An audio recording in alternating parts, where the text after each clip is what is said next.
Inflammation can certainly happen in the context of infection, but we're also interested in inflammation as it happens as a result of chronic inflammatory disease. So just your day-to-day life, for example, can promote a chronic inflammatory state.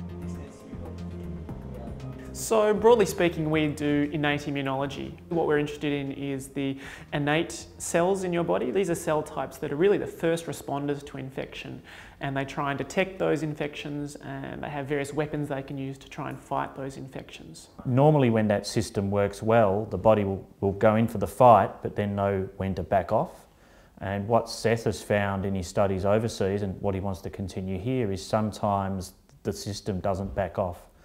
It continues to fight the infection even though it may not be there, and you end up with nasty inflammatory diseases.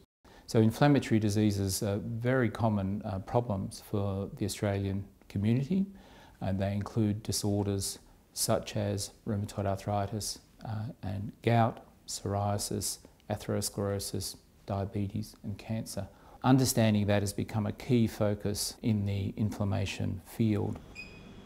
So one of the diseases he's looking at are kids that are quite young that end up with inflammatory diseases. So they get skin problems, they have bone problems, their body's trying to fight a ghost, if you like, something that's not there. If we can understand genetically what's happened, then maybe we can find a therapeutic that will change their lives.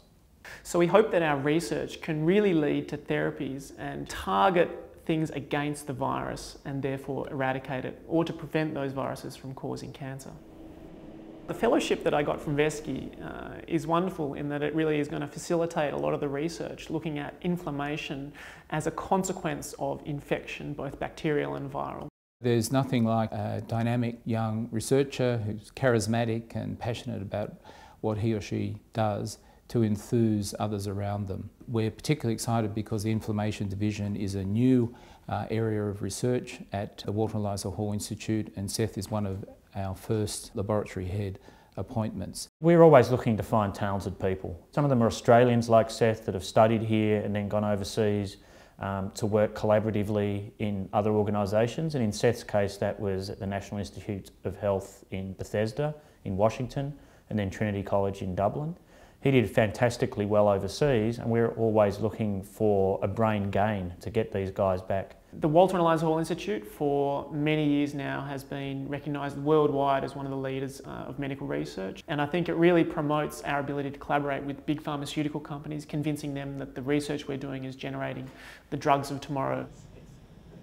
The VESKI Fellowship is really a crucial mechanism to bring talented individuals such as Seth back to Victoria, back to Australia to contribute to biomedical research. Knowing that this sort of funding is out there and knowing that science and technology and innovation in general is something that's recognised, broadly speaking, by the government and financially is a fantastic thing. Without that sort of impetus, then people are going to drop out of science and technologies. If we don't have that money, we can't do what we want to do. We can't generate innovative ideas, technologies, therapies where we're concerned for medical research.